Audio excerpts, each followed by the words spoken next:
YouTube, how's it going? The Goat House is back after Sunday's action of NFL Week 6. I'm here recapping, giving you my takeaways to those games like we do every single Monday. Once again, some wild games. We saw some games go to overtime and break down every game. I might go on, we'll see, I might go on some rants, not happy with some teams, maybe with play calling. That's kind of a big one here. So we'll go into depth about some of these, all these games, but probably going to go further in depth on some. Yeah, we got weekly picks, score predictions, power rankings, rookie power rankings, trade deadline videos are coming. We already got one up where we predicted the Zach Ertz trade exactly. So excited about all the content we got every week and the ones that we add. So join us, check it all out, like, subscribe, turn notifications on. Make sure you follow that Twitter link pinned in the comments, other links down in the description. Here is our Twitter at Gross NFL. Constant updates. Right before I started recording, Cam Newton news coming out there. Nothing major. Giants signed Bernard McKinney. Was still surprised he was sitting around. Some news going out. We're always talking during live games. Monday Night Football tonight. Bills Titans. Actually could be a pretty good one there. First game was the London game. Jaguars won 23-20. I predicted the Jaguars to win 24-23, so we're right there. I was feeling the Jaguars, and really the main reason why I was feeling the Jaguars is, for a few reasons. I like the way they're running the ball. They're getting better at it. Even not only James Robinson, but Trevor Lawrence. The Dolphins struggle to stop the run. Also, Tua coming off injury going to London. It's not super easy there. So that was really the main reason. I don't know if that's really why this game went the way it did, though. Like, it's not like the Jags dominated on the ground and, maybe Tua was affected a little bit. I have a whole big take on Tua, but I think we'll get there. I kind of want to talk what I learned from this game. The Dolphins struggle after the script. They have a beautiful script. There's a lot of teams like that. They have a very good script early in game, basically kind of a game plan, because once the game starts to shake out, you have to adjust and change things. Maybe it's a little harder for quarterbacks to adjust the line, change plays, understand how to operate without a script there. So it's more on the coaches probably when a script stops working, but the quarterback as well. But we saw that last week against the Bucs, with different quarterback in Brissett, obviously. They were in the game. Like, they were beating the Bucs. I'm like, wow, this might be a game. Then everything fell apart, mainly because the Bucs were just a better team. But the script, off script changed things, of course. And the same thing happened against a much weaker opponent in the Jacksonville Jaguars. Dolphins look good moving the ball early, but I kind of thought that. I'm like, yeah, they look good. Jaguars not looking so hot. Dolphins are throwing them off. But I kind of thought, let's see how they are off the script. And they weren't good after that, and that ended up being, proven to be the case there. I thought Waddle was good. Some positivity there. Tua was good on the script, but Waddle was good. He had a catch early on. I always notice these kind of small plays. I think it was on the first Dolphins drive where it was a third down. Tua threw to the sticks. I mean, the ball, if no one's saying the ball would have went past the sticks, past the first down marker. But Waddle realized he had to attack the ball because there was DBs there. But you also don't want to attack it far enough where you don't get the first down. And that's actually extremely hard to do. Extremely hard to do. You attack the ball while knowing where the sticks are at. I see small plays like that are actually big to me. So I actually like what I saw from Waddle and plays like that. Yeah, really good all over the field, really. And he racked up 2 touchdowns, actually, so that's big time. So some positivity there. The Dolphins were missing their star cornerback duo with Xavier Howard, who is a star cornerback, and then Byron Jones. If you put them together, I think that's a top-tier duo. They were missing those guys, but, is that why they lost? I mean, they're better. That's kind of the storyline for a lot of these teams. Of course, every single team is better, fully healthy, of course, But is that the reason they lost? And at the end of the day, everyone's missing some big guys. So I don't know about that for the Dolphins. But the Jaguars clutch up. There was a point in this game where I thought they were done. It looked like it was, not looking so hot. Arnold had a bad drop in the first drive. Otherwise, the Jaguars may have been winning this game tied or in this game the entire time. So it would have actually looked a little closer if it was a simple catch earlier. So that was a pretty big game changer, even though Jags end up winning. But yeah, they started off a little slow, surprisingly, on offense. Lawrence was missing some throws here and there. There was some drops, guys not getting separation at the same time. But then they had a couple clutch plays in this game. You're looking at that deep ball to Marvin Jones right before the end of the first half. I mean, huge. They score a touchdown on that play. It's absolutely huge. Pretty good coverage, really good throw, even better catch. And then in that, when they got the game-winning field goal, they had 3rd and 20. They had 3rd and 20 at one point, converted a good amount of yards. 4th down, they got to go for it. We got to go for it here, and they get it. I mean, so that's clutch. It's just the Jaguars really, not really, but it feels like they won on 2 massive plays, and give credit for the field goal as well. They didn't have a single field goal maybe for this game. So they really clutched up in big-time plays. Kind of going back to the Dolphins go for it from near midfield, actually their own side, and Brian Flores getting ripped for that. And he deserves it, but I don't really mind. I don't really mind going for it there, but it's kind of for bad reasons that they go for it there, and why I don't mind it and why they decided to do it. It's because the Jaguars were completely outplaying them in the second half, and they go to overtime. I don't think there were a lot of trust in their own team there, and I think that's why they went for it. Let's go win now. We have an opportunity now. We may not have the opportunity, then, in a little bit, and they have the momentum. What's as we have it right now, let's take control. So I understand it. I just don't like the play call. To Malcolm Brown of all running backs. I know he's kind of a short yardage guy. He actually tried to bounce that out too. You can't bounce that out, not all the way outside. You just got to go. If there's no hole, short yardage, got to create that. He should know that. So that was I don't know about the play choice and which player it went to, and the run was, the blocking was bad first, and the run was bad. So that's tough because you really give the Jaguars an opportunity, but you trust your defense as well not to let a 3rd and 20 go and a 4th down go, and the kicker that's been struggling, the team in general, they've been struggling kicking the field goals, to get the kick when they called timeout when he missed it too. So that was just unfortunate. You can definitely blame Flores, but I don't think you put all the blame on him, because you kind of can if it's something that's not understandable, then that's where I really blame the coaches, but you can make an argument on what happened there. But in the Jaguars clutch up, big time win, big time comeback. That's awesome. They get their first win. But back to kind of the Tua had a really bad interception this game, and that was really bad. So that can't happen. But there's a lot going on, a lot of talk about Tua Tagovailoa right now, that the Dolphins really messed up, and and things aren't looking good right now. But I don't know if I really ripped the Dolphins for, I don't think it was, I'm trying to figure out how to put this. I don't think it was a misjudge of his talent. I don't think they missed on his talent. I think it was pretty clear that Tua Tagovailoa had talent. And I still, he's not a finished product. And I'm one to make a decision, and I've been accurate on it. I don't know. After I've seen a certain amount of reps on quarterbacks, it's fairly, not for myself. I'm not hyping myself up here. It's fairly easy for anybody that isn't attached to quarterbacks to decide, realize what a quarterback is. Is he going to be something? It's fairly easy. So I'm one to not, let's keep seeing. Let's see what he's got. Let's give him a chance. I'm not that guy, but I'll be that guy here. I don't think we've seen enough of Tua Tagovailoa. He came off a gruesome hip injury out of Alabama. I'm going to circle back though. There is a bad thing here. So he didn't start right away last year. He was in and out. This year he was hurt too. So it's definitely not. We can't put a finished label on Tua. There's not. At the same time, there's not a lot of promise or upside that he'll be great.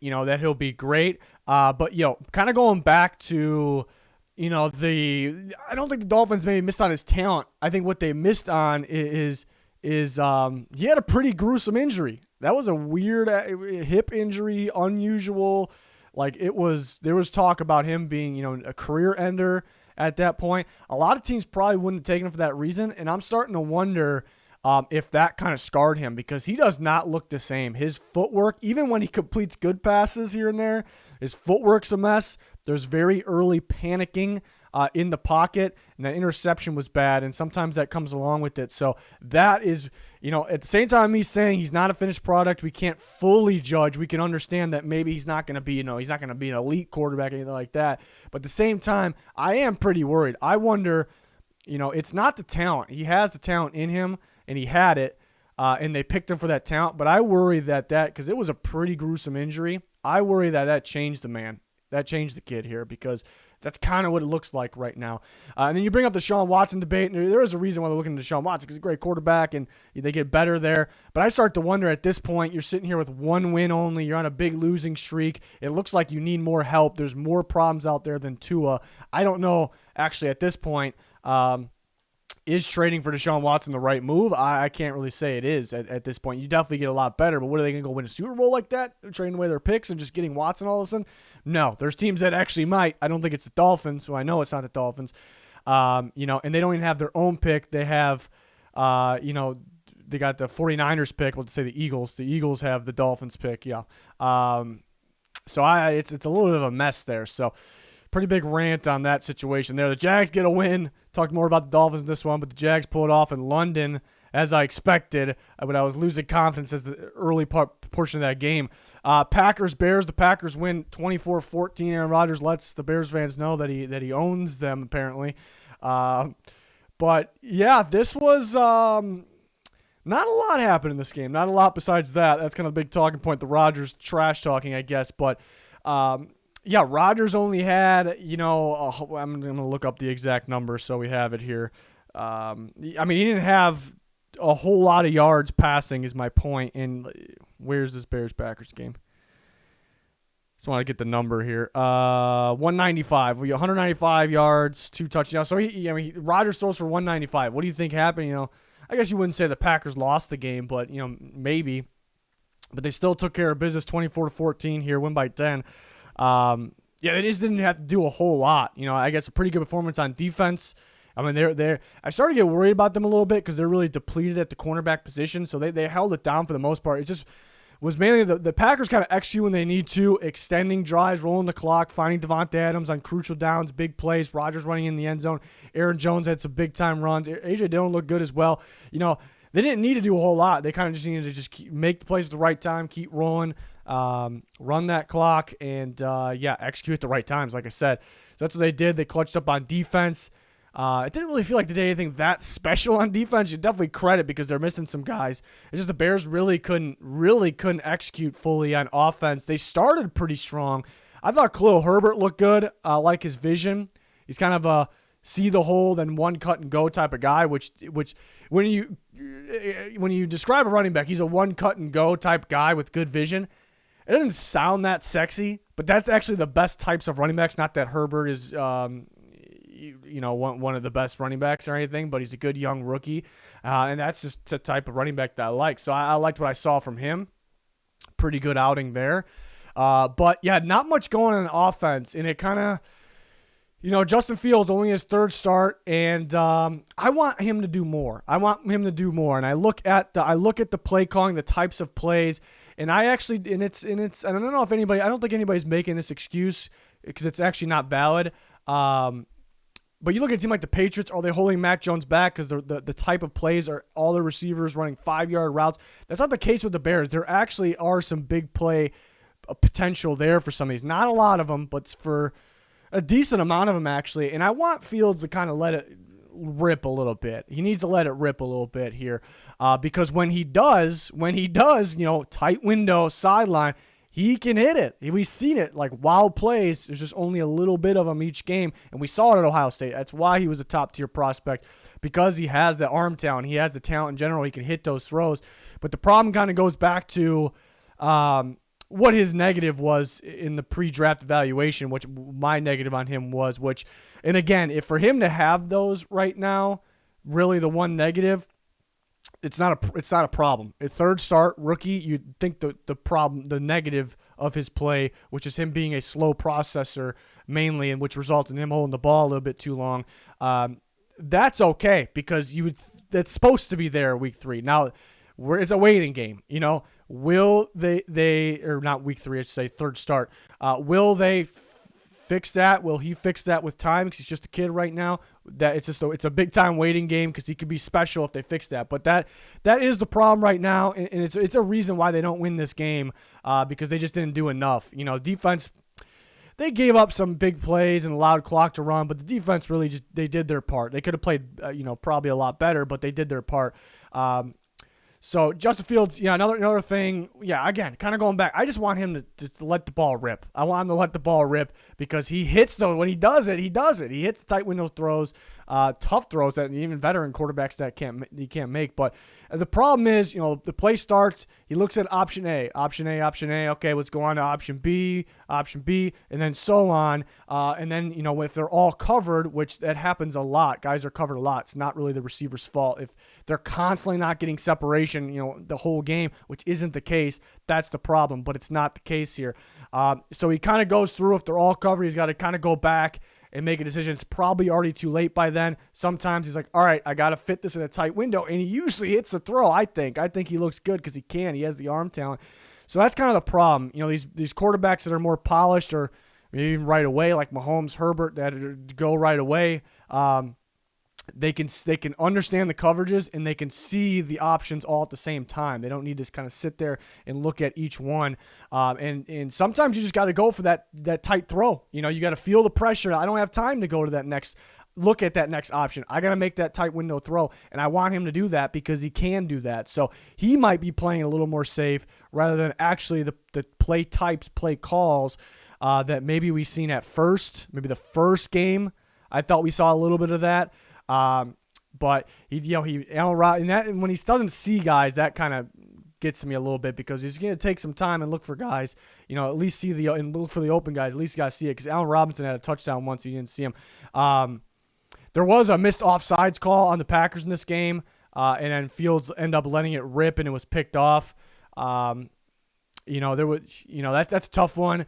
When I saw it live, I'm like, how the hell did they not call that offsides on the Packers? And I saw the replay, and it was definitely offsides. But, I think people calling it looks sketchy live, but you watch the replay, and it's like a jump and then a snap. I don't think he snapped it because they jumped. The timing was incredible, but they did go offsides. So I don't think it's a sketchy move. The refs are just a little slow, and that's kind of where I go back to it might need some new refs, younger refs, because the refs have a little bit of a slow processor since we're talking about that. So that was pretty tough. That resulted in a pick. And there wasn't a Bears receiver anywhere near the area. So at the same time, I don't know really where he was going with that one. But, not a lot of action this game. Let's see if Fields can take some chances. He took a sack late too. I need him because he can. He has the arm talent. I need him to take some chances here and just let the ball ride. Don't wait for a wide open receiver. And that's what I want to see him to do because then he can be great. He actually could be great. So we'll see if he can figure that out. Packers get that division win in Chicago. That's pretty big for them. Bengals Lions, not a whole lot in this game because the Bengals just dominated this game. Pass game, run game, they could do whatever they want in this game, really. Joe Mixon had a phenomenal game. We saw Chris Evans. I liked him a lot out of Michigan because of his receiving ability was fantastic. And we saw that catch early in the game. Good throw as well, but that's a great catch and stride into the end zone. Jamar Chase, minus. Yeah, he did have that bad drop, but continues to make big-time plays. Laid a good block as well. The Bengals, Joe Burrow looked great. The Lions, hey, people will look at this and say, Bengals look good. They beat the Lions. All right, everyone calm down. I don't look at it like that. The Lions been playing, it's the NFL. You go out and dominate a week, I'm going to be impressed. I don't care really who it is. I know the Lions are on the bottom portion of the NFL, and they're missing a lot of guys. So the Bengals should handle business here. So not really what I'm saying, but I'm impressed. Lions been playing some teams very, very tight. I like what I see from the Bengals. The defense has been pretty damn stout. I talked about them being sneaky going into the year, but they are way above where I thought. When I meant sneaky, they're even above where I thought they can be there. They're stopping a run at a pretty high level. Logan Wilson's another interception. He's playing very well. They look good, and they kind of got a little bit of a problem at corner too, but they're still finding ways to overcome it and look pretty solid and kind of play better than what they look like on paper and what you expect from them. So, and I'll say this is interesting because you say everyone knows this. It's only going to get better for the Bengals. It's only going to get better. Joe Burrow is clearly getting better. They're getting better weapons. The offensive line's playing better. There's a lot of young players. They're getting better. It's only going to get better. But that doesn't mean they're going to go win even more games the second half of the year. They got a tougher schedule, and I'm not saying they're going to lose, but I'm saying there's always those people that, it turns out the Bengals got worse somehow. And, if they start, let's just say they lost some games in the second half of the season, that's stupidity. They're only going to get better. That doesn't mean they're going to have a better record the second half of the year. It's not me making a prediction, but they are only going to get better as time goes on, a better team, whether they win or lose. So in terms of the Lions, just not enough. They couldn't get the run game going to start, and that really crashed everything. I think them getting down pretty big early kind of did them in a bit too. Goff's got to be better. You threw a ball away on fourth down. I know he just needs more help at receiver too, but if he gets that help, will he be better enough? And I don't think so, really. Decent quarterback. And you look at you can look at one play, and we've seen more than one play in his career, but these types of plays. But throwing the ball away on fourth down. There's people look at the compared quarterbacks, like the great quarterbacks, the good quarterbacks, the average, below average, and they really just look at arm talent and I guess decision making. But that isn't really everything. It's just some guys. It's really some guys have it, some guys don't. It's who has to think, really what it is. Which quarterbacks have to think and think wrong versus the quarterbacks that don't have to think and it comes natural. And that's kind of what I look at Goff. People will probably categorize as throwing the ball away on fourth down as decision-making. Sure, but not really me. Decision-making is more of holding on the ball too long, throwing into triple coverage, double coverage, things like that, throwing to the wrong team. That's more of that. But, good quarterbacks don't really have to think too much. It all comes natural. Throwing the ball away on fourth down, it's gone. It's not even in their head anymore. So you only have to see a few plays in a guy's career like that to kind of know that, he could be good. We've seen him with the arm talent at times, see him have big games, but, everyone's looking for that guy, And you can't really say, and I don't know if anybody is arguing that Goff is that, but I think there'll be people that are like, get him some more receivers and then we'll talk. He'll look better with better receivers, but is he going to get you where you want to be? And there's a lot of quarterbacks. There's a lot of quarterbacks that just aren't, and it's unfortunate. There's only a handful, but that's just how it is. So tough outing for the Lions. I thought they could make this game another close one like they have been, but maybe that last one kind of just sucked it out of them. Dan Campbell was pretty upset after that game, and they really thought they had that, and they were pretty hyped when they went for two. And that's a big moment in that last week game. Go for two and just make that statement, hey, we just did this, and then they kind of get sucked away there, kind of get unlucky at the end. So maybe that it's only one game, but maybe that Bengals playing good ball though. Maybe the Bengals just gave it to them. That's kind of what happened there. So huge game against the Ravens for the Bengals next week. Texans Colts, not even close. I thought the Texans could make this closer. Colts coming off a kind of a devastating loss last week. Pretty impressive to overcome that. I don't really care that the Texans aren't a good team. It's pretty damn impressive. 31-3. It's just a big, holding them to 3 points. Pretty damn big. Defense, the Colts with their injuries. Again, everyone has injuries though, but still being able to hold a team with 3 points. Defense was lights out. They got their hands on a couple balls there.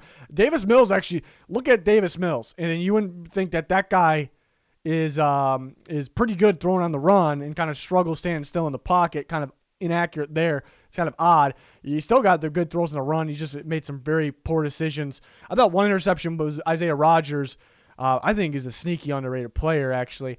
Nothing special, but I mean, he's a freak athlete as well. But the interception was a good interception, I thought. Really fooled Davis Mills there, and that one kind of dropped back and got his hands on that one. But yeah, holding them to 3 points, ridiculous. Really stepped up. Jonathan Taylor had a crazy game. Was at 145 yards, if I'm not mistaken. I want to get my numbers right. I'm pretty sure it was 145 yards. Off of, it's some ridiculous average, 10.4 average. Yeah, 14 for 145, 2 touchdowns. It did have an 83-yard run.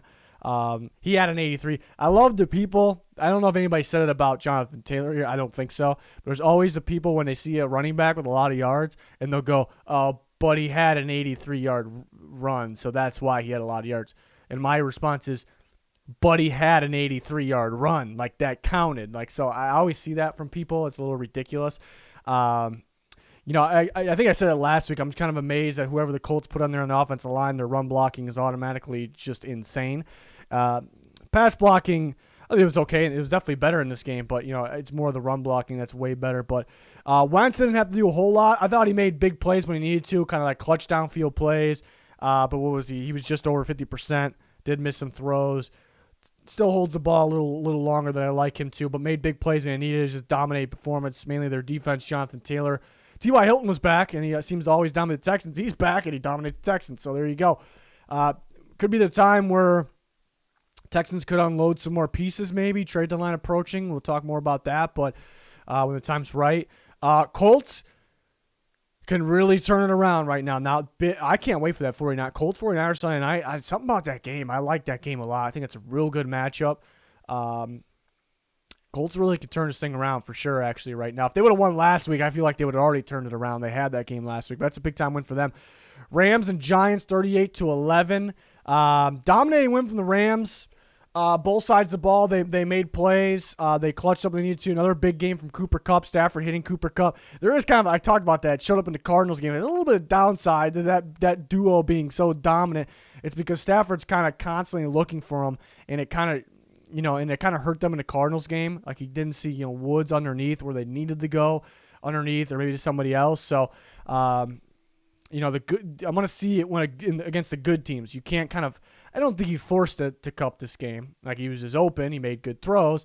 It was kind of a negative in a big game against a good team like the Cardinals, who were able to game plan for that. So there is a little bit of a negative side of that, but it's a dominating win at the end of the day. You out there and get a win. Obviously, it's a positive day for the Rams there. Made plays on both sides of the ball. The Giants, they're definitely one of the teams more beat up with injuries. But again, I keep going back to it. Like a lot of teams are injured, and you kind of just have to.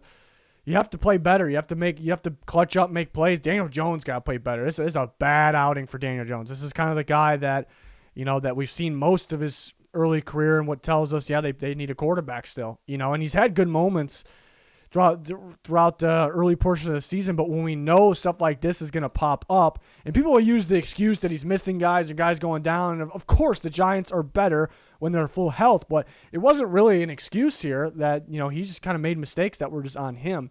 And if you actually watch this game, if you actually watch the beginning portion of this game, it's 7-3 Rams, and really, the Rams Stafford's getting sacked. He's holding the ball in the pocket. They won't let him get outside the pocket. Guys are taking a little bit to get open. They're playing good coverage. Again, they're collapsing the pocket. A lot of guys are, getting pressure and getting hits on Stafford. Offense moved the ball first. They were on the board first. The Giants, it's 7-3. They're looking pretty good. Daniel Jones fumbles. Rams score 14-3. Daniel Jones throws a bad interception.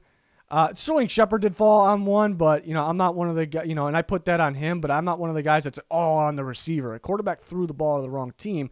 It would have happened if he didn't fall down. Understandable, but I'm not the guy that's going to just blame the receiver just to make an excuse, because I'm not getting attached to any quarterback in the NFL. But throws an interception, 21-3. That's the ball game. It continues to go downhill from there. So actually, the Giants, if Daniel Jones would have taken care of the ball, would the Giants have won? Not really saying that, but it was a whole different game. You took the game away, and they weren't at full strength. I understand, but, so that's why I still continue to see. Daniel Jones impressed me here and there, but I still continue to say, if it's not the guy that's going to get you where you want to be. He's just not the guy, So there's a lot of teams, not just the Giants, a lot of teams that don't force a quarterback like in the draft or anything like that. Never will say anything like that, but they're still in the stage of keep doing your homework and keep looking for that guy, because, Daniel Jones shows some promise here and there, but, is he that guy? So this is a very terrible outing for him. In this one, big time win for the Rams.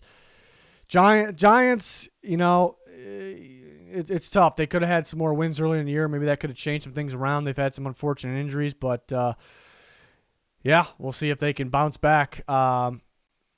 Next up, Chiefs, Washington football team. Time for a rant. Washington football team play calling in this game was pretty damn terrible. Pretty terrible. And that's something I kind of felt it because I'm watching all these games at once on Sunday. And I kind of felt it, but I always wake up the next morning, this morning, and I kind of got to go through a recap in my head, kind of go back and look at some things to kind of get my mind right, get my thoughts. I always do that, and it really hit me even more, really sank in. At Washington, the play calling from Washington football, decisions on types of plays, very bad, very bad in this game. And the excuse will be Gibson did get hurt at some point. You probably see where I'm going with this. They needed to run the ball more. Gibson he came into the game with the stress fracture in his shin. Sounds like it hurts. It sounds like one of those things that I don't know. It sounds like it hurts as you're playing. And then he comes out with kind of the same injury, hurting it more, and that probably affected, that's probably their excuse. I ain't going to buy that shit.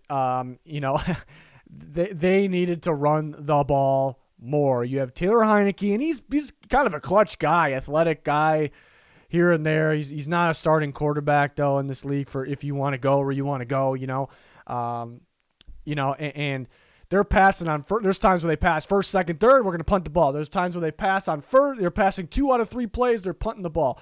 There's times where they run on first, get good yards. Maybe it's a 2nd and 3, 2nd and 2, pass, incomplete, punt. And this would be all okay. The legitimate excuse would be, if you're down in the game and if you didn't watch the game and you're seeing 31-13, they were probably down, right? They were winning 13-10 for a chunk, and I'm telling you, a chunk of this game, and they were doing this shit. They were pass. And like I said, 2nd and 3 because of a run, and they're going to pass twice.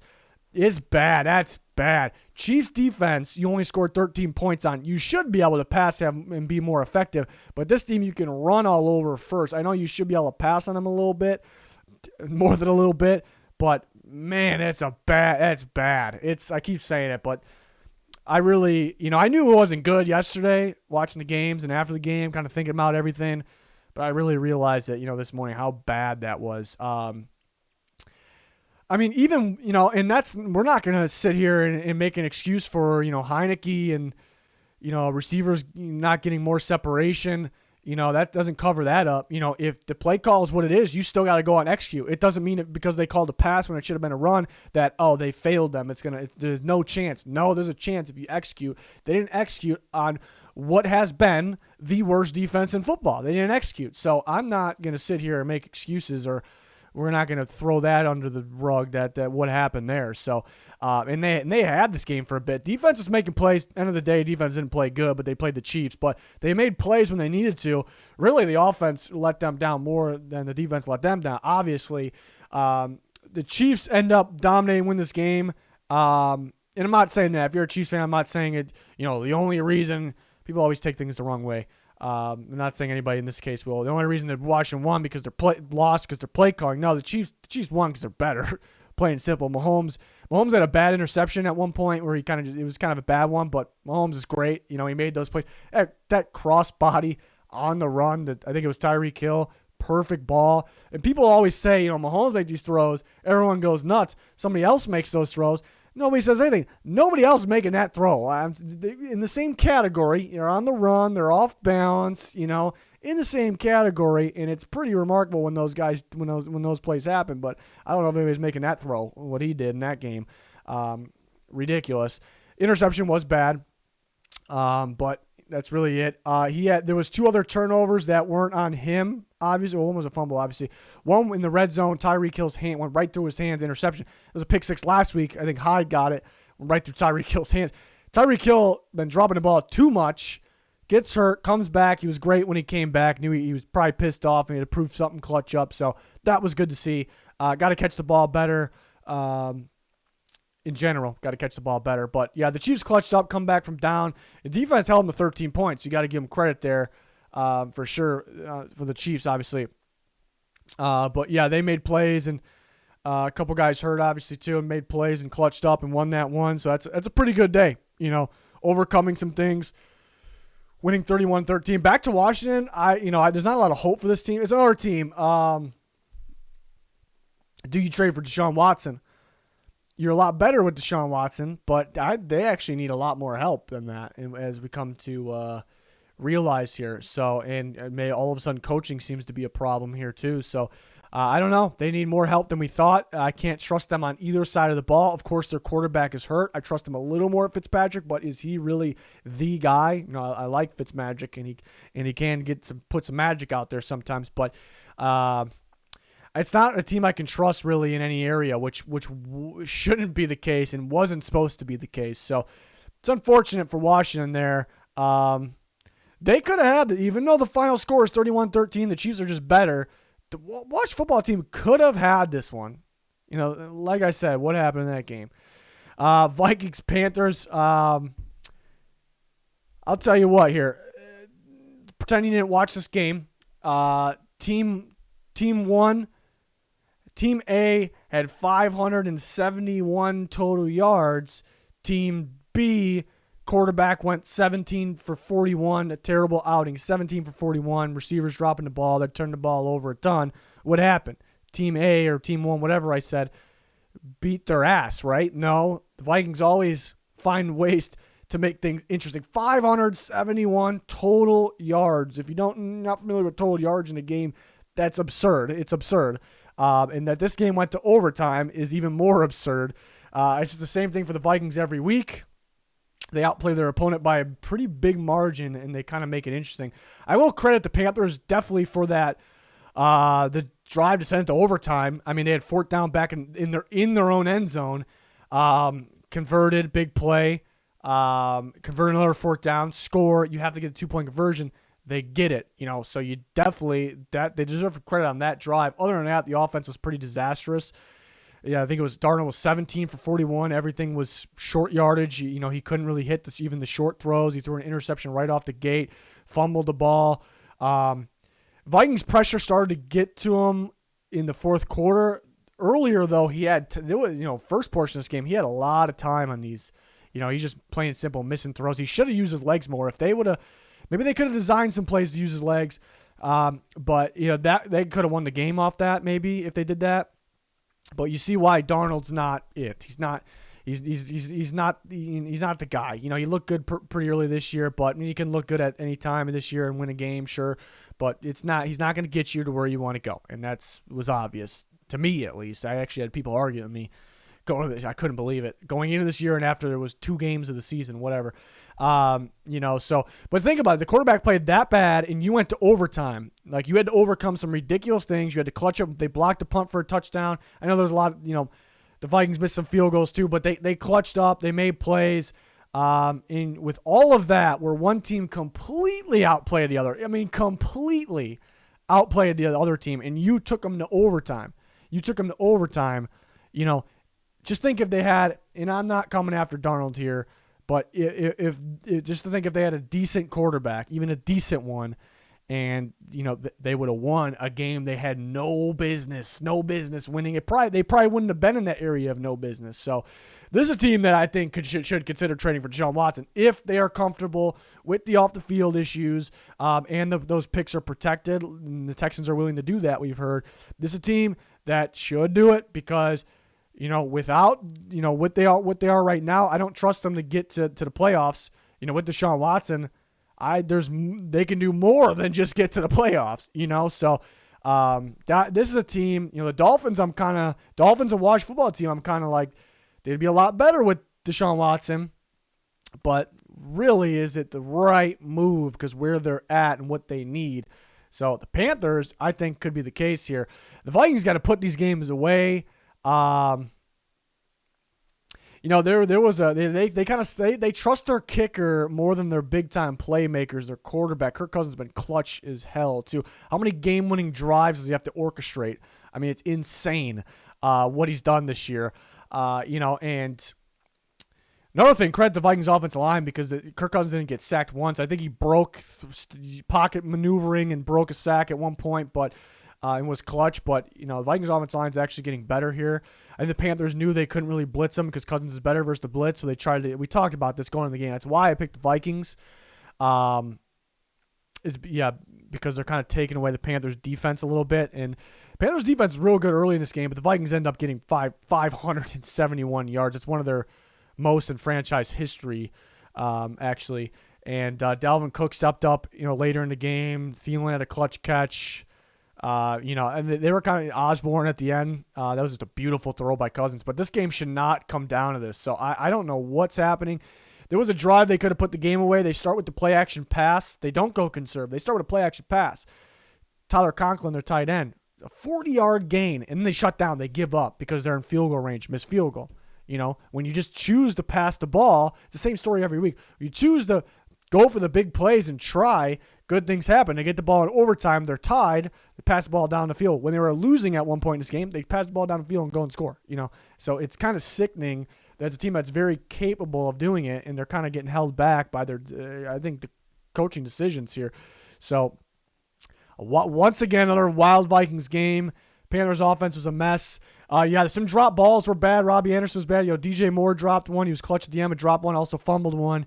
I believe it was 8 drops, which is absurd, but still out of 17 out of 41 on a dink and dunk offense, missing throws. We are not going to make the excuses for Sam Darnold here. He simply has to play a lot better, a lot. So that's 3 in a row for the Panthers. I was trying to find. I can't find it. It was the week of week 1 before any game started. I said in a video, I know I said it. I just can't find it. The Panthers, I can see starting 2-0, 3-0, then starting to lose a few games because the teams are starting to be able to game plan for them on both sides of the ball, and it was dead accurate, actually. I think they'll get healthy. I mean, everybody's missing guys, but they'll get healthy, and they could be a better team. They just got a problem at the quarterback position. 34-6, the Ravens beat the Chargers as a statement win, big-time win for the Ravens. I don't know what happened to the Chargers in this game. Chargers been a team to get hyped about going in this game. They look good. I still think they're good. Can't judge them off one game. But maybe we were all just a little too much on the Chargers there. And again, they're going to be good. They could be a playoff team, I think. But the team absolutely has to be like, it's over. Let's forget it. Move on. Absolutely. The rest of us out here, fans, whatever, football fans, I don't care what type of fans you are, no, we can't forget that one. If that's capable of if that's a possibility, it's obviously not good there. It's obviously not good. I actually picked Chargers in this game, so that was bad. A lot of people picked the Chargers, but I always kind of, if there is a case for the other team, which was a strong case for the Ravens in this game, I always make that case, and I thought it was the Ravens going to come out and pound the football, control the clock, and the Chargers' weaker run defense wouldn't be able to handle it. That really didn't even be. It could have, yeah, and the Ravens were effective, yes, but that's really not even what happened. The Chargers just got completely outplayed, and the Ravens didn't even. It's another one of those games. It's kind of the storyline. It's kind of the storyline of this week. Like this happened, and let me find it. Is Lamar? Looking at basically. Yeah, Lamar was 19 for 27, 167. He had a touchdown, but he threw 2 picks. So Lamar threw for 167, threw 2 picks. He ran for he had a good day running, 6.4 average, but 51 yards. So if you say Lamar Jackson throws for 167, 2 interceptions, 51 yards, say the Chargers won the game, right? They won the game. No, they got their ass beat. And Lamar made plays when he needed to. Again, that's a good average on the ground. He had some beautiful throws to Mark Andrews, found the right open guy, made plays. But they didn't. It's really a good thing. The Ravens didn't really have and Lamar Jackson's the identity of this team at the end of the day. They didn't really have the full Lamar Jackson out there, and they beat a great team, 34-6. Lamar could have played better. They could have taken care of the ball more, but at the end of the day, they won by that much. But that's kind of just a shot towards the Chargers again, too, because what the hell happened? They did run for a lot of yards, the Ravens, but how about the Ravens defense? Don Martindale, the game plan, perfect. Give them credit for the game plan. I think we were a little worried about the Ravens defense going into a game like this. I think even the fans might have been, because you saw like the Colts, and the guy's hurt. Marcus Peters out, big one. Going to the Colts game though, Wentz threw on them, but when they ran the ball, they were missing tackles like crazy. The Colts were gaining on them. What are the Chargers going to do to them? And then the Ravens defense puts out this performance, ridiculous. But I credit the game plan because, the Colts showed maybe you can pound the football, play physical against the Ravens. They missed tackles, but what the Ravens did here, this Chargers team is a pass-first team. We know that. They're a dominant pass team. Let's game plan for the pass. Let's take that away. Let's give some disguise coverages and play tight coverage, man coverage when we do that to Justin Herbert. And then you got to execute on offense and get up early, and that just came together beautifully because You took away the pass, and the Chargers probably got to adjust. All right, their game plan for the pass, we probably got to start running the ball. But by that point, the Ravens are already up big, and you don't want to run the ball, run the clock, and that's away from your identity at the same time. So the Ravens' game plan worked out perfectly, especially on the defensive side, for sure on the defensive side of things here. So it's a big-time win for the Ravens. Again, going back to Lamar Jackson, he didn't even play his game, and they still won 34-6. I tell you what, if this game was close, if the Ravens were losing, Lamar Jackson would have clutched up and played his game. So that's why it's overall a good thing. Like if he would have, if they would have needed Lamar Jackson in this one, it was going to be even bigger of a win, dominant of a win. So it's mainly it's a big positive there, obviously, for the Ravens. Chargers, bad outing for Herbert. Herbert, it was tight, very tight, but Herbert would have been my MVP pick through the first 5 weeks. Very tight with guys like Tom Brady, Kyler Murray, Lamar Jackson, Josh Allen, guys like that. But I would decide slightly towards Herbert, but we're only 6 games in. One game makes him a big part of the 6 games. So, and, I know the kid's going to get back to balling, but that's a tough one. It's definitely a tough one there. They didn't run the ball. Again, they should have ran the ball earlier, but it kind of was taken away from them. They were at the point where the Chargers actually got pretty predictable, and actually the first few weeks they were struggling to finish drives and score. I thought they were pretty predictable in those games. They did shoot themselves in the foot with some penalties in the red zone, turnovers in the red zone, those games. But it kind of, in a bigger way, kind of happened again here. They just couldn't execute on offense. So is that going to be a thing here and there? You start to worry. Can you game plan for them? If they would have came out of this game just pounding the football, they would have thrown the Ravens off. The Ravens been missing some tackles on that, and not in this game, but in that type of play. So maybe that was the way to go. I said this earlier too. It's some people that don't watch probably will think this is a bold statement, but I think they need a receiver, the Chargers. And, they got Keenan Allen. Mike Williams is going off. But I've been saying they need a receiver. They don't have that. Not really. I don't really need the speed. So speed would be great, too. Usually the speed, I want to say the quicker guys that get separation, intermediate, underneath, those types of things. I want that. And sometimes it comes along with the guy that has speed and can get open deep. But I want that because I think they were shut down because of that. Mike Williams couldn't get separation. Keenan Allen, he's very, very good, but I think he's been a little off this year. I think he's been a little off, dropped some balls. He did enough in this game, really, but they need that quicker receiver that can do really everything, but get that early separation. That was much needed early games in this year, and I said that week 1 or 2, and it was much needed in this game. If they had that, would they have won this game? That they got their ass beat 34-6? No. But that's what they need. I mean, you never know. But so I kind of want Chargers. Will they go out and trade for a guy? I talked about earlier in this video, the Texans may start to unload. A guy like Brandon Cooks would be definitely very interesting. There's multiple guys like that they can go out and get here. But it's a poor outing for the Chargers. They, as a team, need to forget about this. Us, this kind of sticks in our head. Will this pop up again? Still a young, improving team. Not a good outing for Justin Herbert there. Wild one there. Cardinals and Browns. Cardinals once again dominate in a big game. Pretty similar to the Rams game, actually. I do want to start. I got a little bit of a take on the Browns. And forget about the Cardinals for a second. This has nothing to do with the Cardinals because there was people probably think I'm making excuses directly for the Browns in this game against the Cardinals. And that's not the case. That's not the case.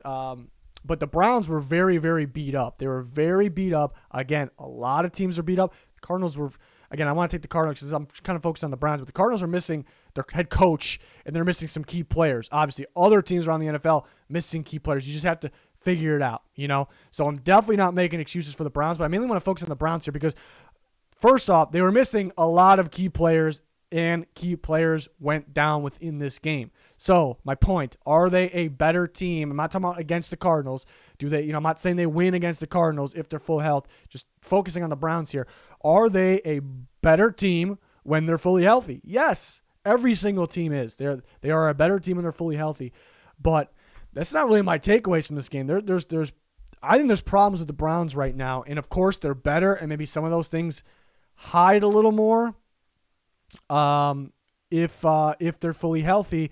And this actually goes back to last year. So first off, the Browns are a great team. When they're fully healthy, they are a great team. They could be a contender. But what my take was last year and why they're a great team, but why I don't really see them winning, because the playoffs is about game plan, executing that game plan every single week, being the top tier teams, not making mistakes every single week, back after back, in the playoffs, not a whole lot of weeks, but back against the top tier teams and then getting the Super Bowl and winning that Super Bowl. I said last year, it's a great team. I don't think they can do that. I don't think this team is built, and I don't really mean talent on the roster. I think the way this team is, I don't know if they can do that. In a game like this kind of shows, and when they lose to top tier teams in the Chargers last week, it kind of shows. And it's because this team relies on getting off to a great start, pounding the football, wearing the other team out, wearing the clock out big time, making the opposing offense staying on the sideline,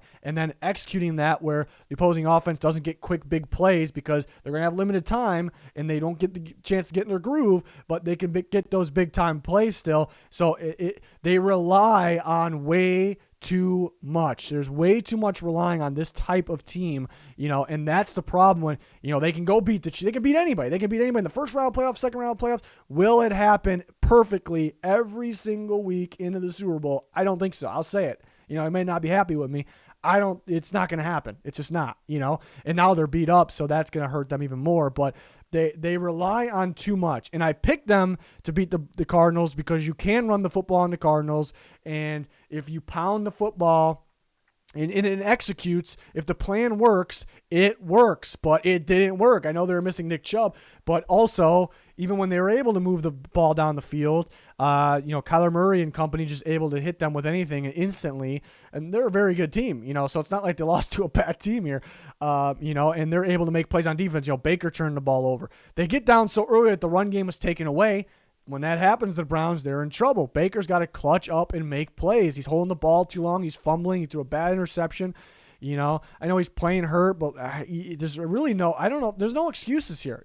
Again, when they're fully healthy, they're better. They're better than this, not better than the Cardinals. I think the Cardinals won because they're just playing simple better, really. So I'm not saying they're better than the Cardinals here. I'd say if they played 10 times, based on, what I saw, the Browns, they rely on that game plan working. Sometimes it'll work, and it's going to look beautiful. They'll probably hammer any team in the NFL when it works like that.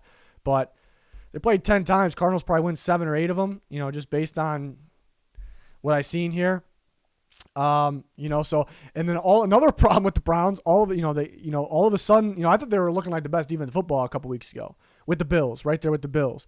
And then I know they played 2 top-tier offenses last week, but their Browns, my expectation, that's why I'm ripping them so much, because the expectations are so high here. They're supposed to be able to compete with these other contenders. And the defense went downhill. The coverage has been bad, real bad. Blown coverages, confusion. When the ball gets into a certain depth, they're not able to get guys right away. And early in the year, we see blown coverages, confusion early in like first 3 weeks, and it's okay because maybe some new guys, new defense, kind of getting used to it, knocking the rust off, and then it's better. But the Browns were fine then. Now they're not. That's a little concerning. I guess the good thing is it's kind of easy to fix, but that's a little concerning as well, on top of all the injuries they have. So, some things to worry about for the Browns. And I'm not saying they're going to be a bad team now, so worry. No, not even close to what I'm saying. So I think everyone should understand that. But, so I actually have some worries on the Browns there, as you can tell. Cardinals missing their coach, missing some key players. I know not as nearly as much as the Browns were missing on the field, but they were missing their goddamn head coach. That's pretty damn tough to put up that performance without your head coach. That's the main leader, you would think. Remind me of the Rams game, though. It reminded me, Kyler Murray makes plays without even making plays. He kind of has the presence factor. Like that a lot. Has that presence factor. Saw it against the Rams.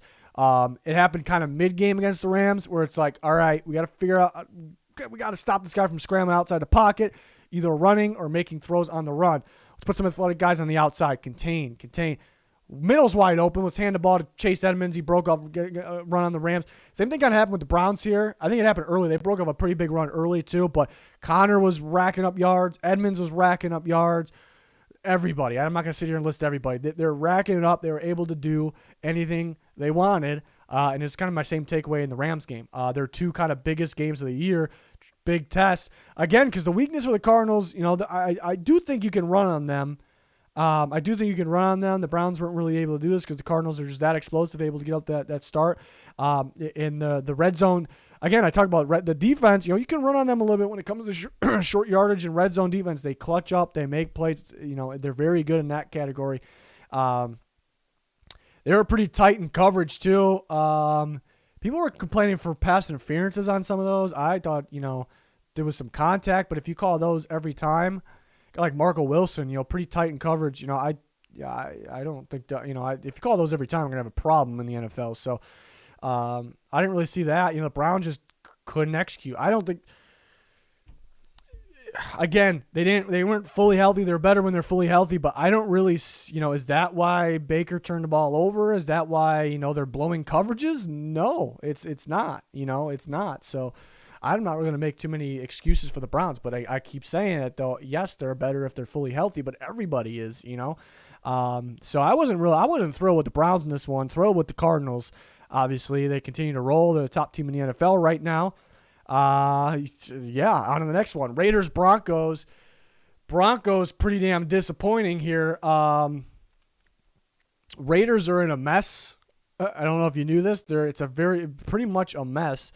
You expect the Broncos, they play this team twice. They play them at home. You expect them to win the home games. This team's on they're very, it's very, I mean, I don't know if the team's very much, the players are definitely not a mess, but it's distracting. It's not good. It doesn't help. It makes things, I think, worse. The Broncos got to win this game.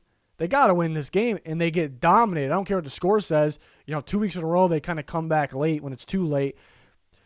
The Broncos got dominated in this game. That can't happen. It can't happen. Especially what the Bears did against the Raiders last week. I talked about the Broncos. They're almost the same team as the Bears. They present some strengths that are weaknesses for the Raiders. They could not take advantage of it on either side of the ball. Credit to the Raiders adjusting and making big plays. I mean, they played a phenomenal game. Derek Carr was great. That touch pass to Drake that went for a touchdown was beautiful. They got Jacobs going, Drake going, like I said. See why they like that 1-2 punch running back. Gruden's gone, and we see that they, who really wanted Drake? I'm sure Gruden did, but you see him use it more. Ruggs, big time down the field. Bryan Edwards made a big time play after being a little bit let down last week. They clutched up. They got after Teddy Bridgewater. They got interceptions. They got their hands in the ball. They were big time. The Raiders dominated this game. Plain and simple. It wasn't as close. It wasn't close like the score, and it's a 10-point win, so that's really not that close. But it was even bigger win for the Raiders. But again, to the Broncos, play calling's been pretty bad. It was pretty bad in this game. But Teddy played bad. Teddy was off target. He didn't incomplete a load of passes really, but he made some poor decisions, some bad ones there. Offensive line hasn't been protecting that well. Last year we were kind of thinking, is the Broncos offensive line good all of a sudden? We got ahead of ourselves after that. Again, back to the play calling. They're not running the ball enough lately. Javonte Williams needs the ball more because you could see he's very good. Highlight waiting to happen there, makes big time plays. The Bears worked the Raiders last week on the ground with Khalil Herbert and Damian Williams, while the Broncos have Javonte Williams and Melvin Gordon. And they wore them down, and it worked. And the Broncos just took too long to do that. Pretty similar to Washington. We talked about Washington. I ripped their play calling, and there was good runs early. Like a run for 11. Javonte Williams runs for 11 yards, whatever it is, more, 8 yards. It's 2nd and 2. All right, let's pass it. Incomplete. Let's pass it. Incomplete. Let's go for it on 4th down early. We pass it. Incomplete. We don't run the ball there. But I will say, it's pretty similar to my point on Washington. The play call is what the play call was. If you think they should have ran it, I agree with you, but they didn't do that. Players got to execute. Teddy Bridgewater had a wide open receiver. He overthrew him on that 4th down interception. It's a very, very poor throw. So players have to execute. I think in their limited chances, the running backs actually are. Guys like Cortland Sutton are executing. So the play calling does, I mean, you got to run the ball more. It needs to be better, but you can't get down so, they weren't, what was it, 10-7, 7-7 at one point, 10-7, so it's not like they were real down. It happened pretty fast then. But my problem with the Broncos is it's more than that though. Like they're playing bad right now. Defensively, not enough pressure. They should be getting more pressure on Carr in this game. Should be getting more pressure. They should be playing better football. And now both their inside linebackers down. Obviously, Joel we already knew. But they got a load of corners, and everyone's trying to grab them because they got a load of them, but none of them are playing good. Darby had an opportunity to pick. I don't know what he was doing on that one. So, I wasn't a huge Darby guy. I was surprised by that contract, but we're not going to base it off one play. I'm going to base it off of how I think he fits in this defense. I don't think he's a great fit, and how he's played over the past, including a lot of injuries. So, I don't know. Surtain will be good. He's got beat here and there. Throughout, it's not a big deal at all. He'll be good, but, I don't know. Nobody's really playing. Justin Simmons is a great safety. He's got a lot of responsibility. There's a lot they're relying on him, but he hasn't really played like I thought he could be the best safety this year, and he can be at any time. So there's more than, coaching I blame first, maybe the play calling, game plan. Game plan's pretty poor. I don't feel like there is a game plan. Pretty poor, pretty bad. That's a big problem first, but players also have to execute no matter what they're kind of given there. So, and they start off great, 3-0. They did play the worst teams in football, but it's like, all right, they're still playing good, but, and now they're kind of just living up to they only can beat the worst teams in football. So that's kind of what it looks like right now. So, and I'm trying to think, should that be a team that trades for Deshaun Watson? They'd be a lot better. Yeah, Teddy kind of hurt them in this game, but there are a lot more problems at the moment. Actually. So that's kind of up for debate there if they should do that or not. But it sounded like he didn't want to play there anyways. So, yeah, maybe it's because of the coaching. It's pretty poor right now. That's a big time win for the Raiders. They needed that, and they got. This was a must win. This was more of a must. It was a must win for both. It was more of a must win for the Broncos. I mean, you can't lose to the Raiders, who are a little messy right now. They're playing poor. You're home in this division game. You expect to win those home ones. I almost you expect to. I mean, you expect to win both meetings, but if there's a lot of splitting going on. You go win your home game there, and these teams are kind of in the same area right now. They're trying to fight to catch what the Chiefs can be and where the Chargers are at. Chargers lost, Raiders won, so that's big for them. It was a must-win for the Broncos. They were let down there. They play the beat-up Browns on Thursday Night Football. We'll see what happens there. Wild game here at the Cowboys and the Patriots. Absolutely wild game. Goes to overtime, 35-29 Cowboys. They clutch up. They make the big plays they needed to. Huge game for Dak Prescott, even though he had some mistakes early. Huge game. Insane amount of production in this game. CeeDee Lamb was big time in this game. That's a big time player right there. Can do anything you ask him. I love me some CeeDee Lamb. Huge player. Massive impact player. It's a wild game. Patriots kind of, they're out playing the Cowboys early. They're presenting maybe some problems, maybe specifically in the red zone for the Cowboys. They're making plays. Mac Jones looking good. They slowly unleashing Mac Jones here and there down the field. It's a lot of the type of plays are actually one-read plays. It's not a one-read decision by Mac Jones. Actually, the type of plays are one-read. It's actually plays with every single receiver running 5 to 7 yard routes or less. So I want him to unleash him a little more. When you see that, happen, it happens. He looks good. Looks good under pressure. There was a couple turnovers in this game, but I like what I see from Mac Jones. But, yeah, Patriots starting off strong in this game. Dak throws a red zone interception. That's kind of hurting them a little bit. They get back down there, and they get a blocked punt. Huge. Get back down there. They got second and goal from the half-yard line at one point. They can't get it. It looked like they got it on the third. It's one of those where I don't want to side with the refs, but there's always those people that are like phantom calls, sketchy, rigged, And there has been several times in NFL history where it looks like that. I'm not saying it is. It looks like that. So I kind of just dive in there and look in. Is it that sketchy? I think I thought he was in. But there's a big pile of guys. Refs are from the side. I just think they just couldn't tell, and that's unfortunate. It's bad officiating, but I don't think something like that is rigged. There has been times where things actually are sketchy. I can't explain it. I can't argue the ref sides, but That's something like that, but it's unfortunate because he's in. I'm surprised that wasn't reviewed. That's kind of my problem with the review, too. It's probably why it wasn't reviewed, because they can't really tell where the ball's at. You can see where his body's at. We understand how the body works and where the ball is, and we can line it up and understand where the ball's at. But the NFL's problem, which, again, I can have, you can argue their side is an understandable point where we can't actually see the ball. We're making an assumption at this point.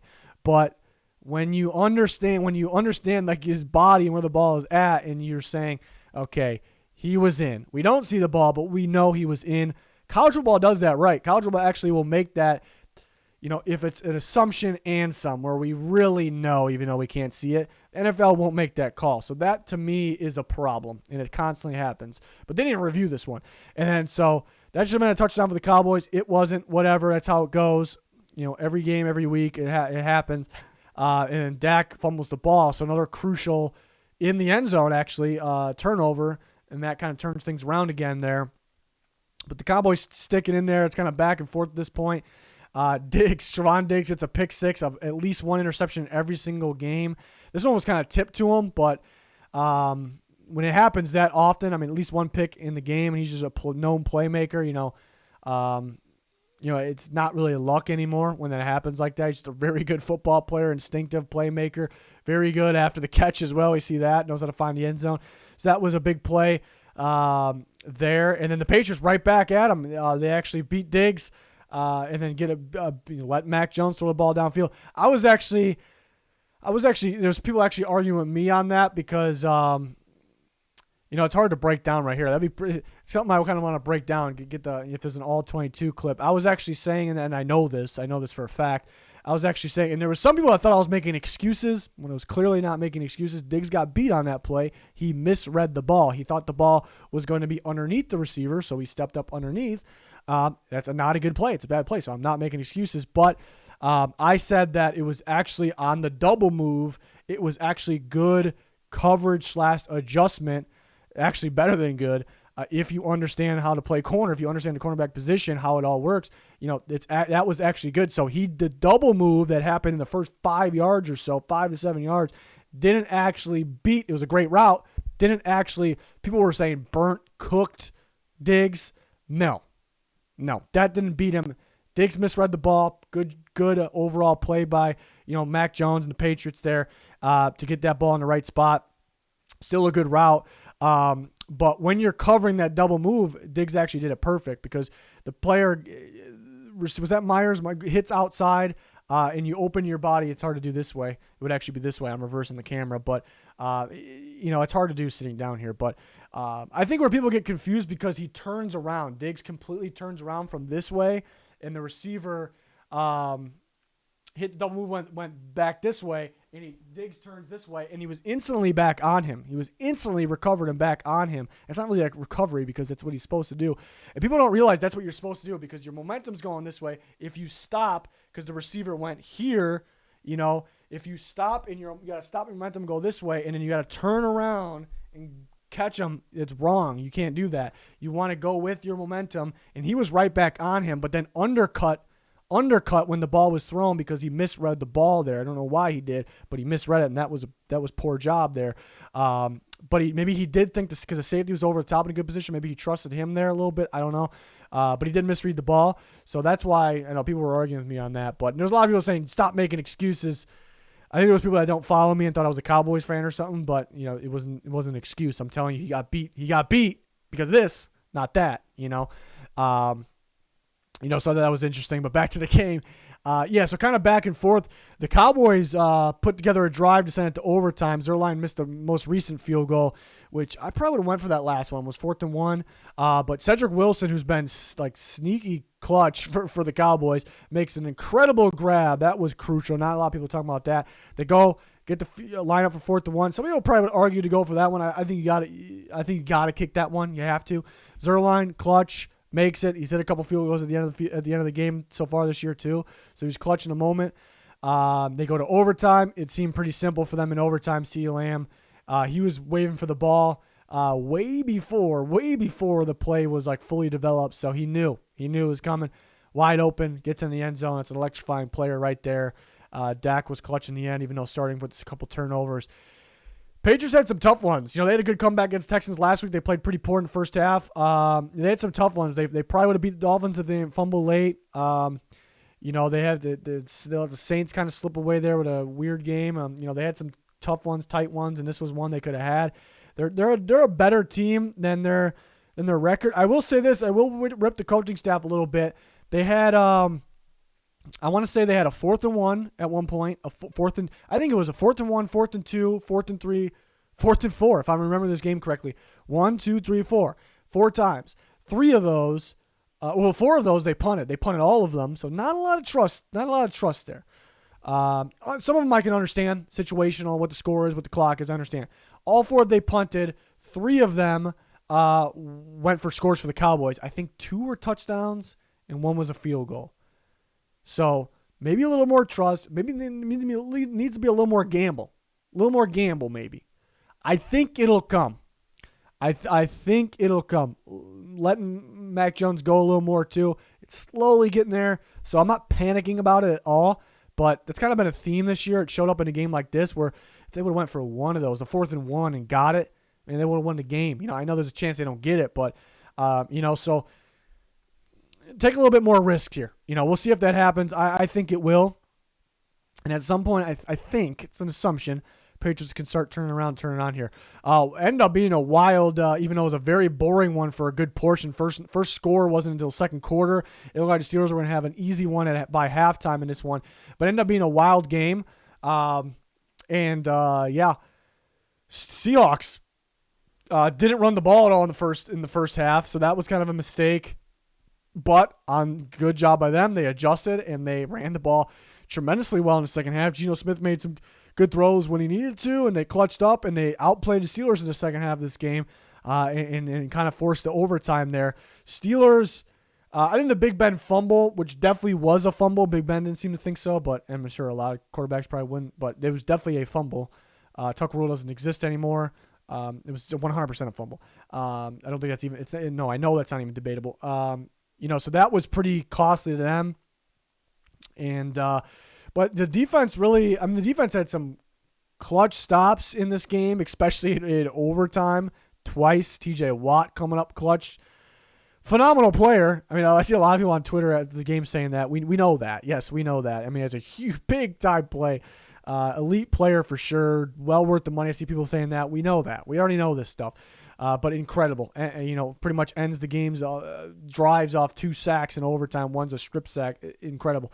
But the Steelers, it's they catch a break to get to play Geno Smith, and if the starting quarterback and everybody that gets to play Geno Smith it's catching a break, but not a shot at Geno Smith. I know he fumbled at the end of the game, but he's probably better than some starters, believe it or not. He's decent out. He's a decent quarterback. But in why I say it's kind of whoever plays Geno Smith's catching a break, because Russell Wilson's literally never hurt, so you're really catching a break there. I'll say, Steelers clutched up, won the game, but if Russell Wilson played in this game, the Seahawks win the game. They win the game here. So the Steelers can't really let that second half take place. Big Ben can't make that mistake. They got to extend drives a little more. The defense, again, was very hot and cold in the second half. They made big stops, big plays. They're fired up at some points, but kind of letting Alex Collins run on them. Travis Homer, what do you have, 2 touches for 27 yards, both 27 yards. Maybe he ended up having more touches after that point, but not able to tackle Everett. Geno Smith kind of working it on him a little bit. So that really can't happen. But credit the Seahawks for I guess they threw him off with adjusting the game plan. Like, they're down. The Seahawks are usually every year since Russell Wilson's been on the team, let's pound the football in the first half, let's wear this team out and unleash Russell Wilson in the second half for the most part. That's kind of been their style. And it was kind of the opposite in this game without Russell Wilson. And I don't know if it was planned like that going into the game. I think they just saw that we can maybe run the ball in the second half. So that kind of threw out the Steelers. But on top of that, they were down for 14-0. Teams usually don't start running the ball like crazy when they're down 14-0 with only half to play. So the unexpected, I guess, threw the Steelers off. And that could be a reason. But credit the Seahawks again for the game plan adjustment and the players executing. And then they get a chance to tie the game at the end. And overtime, DK actually almost blows it. Really probably should have blown it because I was talking about this on Twitter. I think fumbling saved it. Well, first, if he just stepped out of bounds, obviously that makes the right play. It saved it. I don't know if he really categorizes it like that. It's the play he should make. But the fumble, I think saved it. Because if he didn't fumble, well, the fumble, it came out. Swaim was pretty much right there, dove on it. DK ended up going up to Swaim and thanking him for that, as he should. And then they were able to kind of give the ball to the refs in the middle. They were able to spike it 1 second. And we'll get to what happened there with the officials. We'll get to that. But if DK lowered his shoulder and tried to run somebody over, he wouldn't have broke that. He was kind of going down too.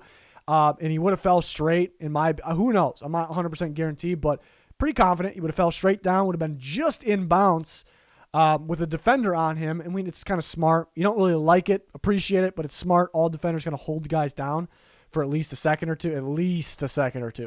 And it's further. The offense got to go further. The refs got to spot the ball. The game would have been over. The Seahawks would have lost because of what DK did. So he was actually lucky that he fumbled the ball. And I believe that. I believe that for 100%, for sure.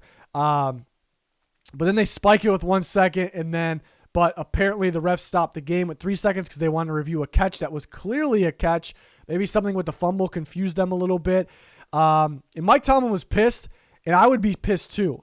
And I think there's a lot of people out there saying, relax. It would have been 1 second anyways. You didn't get screwed over. And that's true, but I would have been pissed too over Mike Tomlin because that just doesn't happen. It's a little fishy, that happened. Because it was a clear catch. I guess a lot went on in that play, and they wanted to review things. But to on the spot stop the clock with 3 seconds, it did feel like they helped the Seahawks a little bit, But at the end of the day, again, they spiked it with 1 second left, and that for sure was the case. So they would have still got the chance to hit the field goal, made the field goal, But it was a little weird that they did that because you really see that it's out the clock. So Mike Tomlin had a right to be pissed. But I don't think he was complaining like we would have won if he didn't do this. It's sketchy. Why the hell did you do that? It's one of those types of things. So Seahawks still would hit the field goal. Steelers clutch up. The defense. TJ Watt did it. It was not a lot. Right away, Seahawks started the ball and they got to midfield no problem. And a big sack by TJ Watt was huge. And then, so it actually felt like for a second there, because Seahawks going to win this game. Felt like that. And then they, Geno just maybe holding the ball a little too long. But he did step up, and he thought he stepped up past it. It wasn't, it's not a terrible, terrible one, but he did lose the ball as well. Watt, if you watch it, Watt actually went to, and, if you understand the game, it's not super hard to figure out that where Geno Smith was probably going to go. But you still appreciate the instincts. He knew where Geno Smith was going before Geno Smith knew where he was going, which is, you gotta appreciate that. It makes that play. They kick the field goal. Game over. Steelers win. Clutch win to kind of finish it out. They got to handle this one a little better, though. They're fortunate that Russell Wilson was in this game here. They got to handle it a little better. But, hey, a little bit of a winning streak here. Maybe they can kind of get back to playing at what we're used to seeing from the Steelers there. So, definitely was another entertaining primetime game. We got Bills-Titans tonight. Could be entertaining. It's two teams that we thought would be powerhouse AFC teams. We know the Bills are. We definitely think the Titans still can be. So we'll be covering that game on Twitter. Should be an exciting one. I know the Titans defense gave Josh Allen some problems last year, and that's when the Titans defense wasn't even good. So that's interesting. What I'm looking forward to see there. So I'm excited for it. So join us on Twitter for that. If you're looking for the link for Twitter, it is in the comments, as always. It's at Gross NFL. Like, subscribe, turn notifications on. Full NFL coverage. When I say full, I mean full NFL coverage here. A lot more to come. So join us. We much appreciate it. Also appreciate you guys for being here watching this video. And that's going to do it. Goodbye.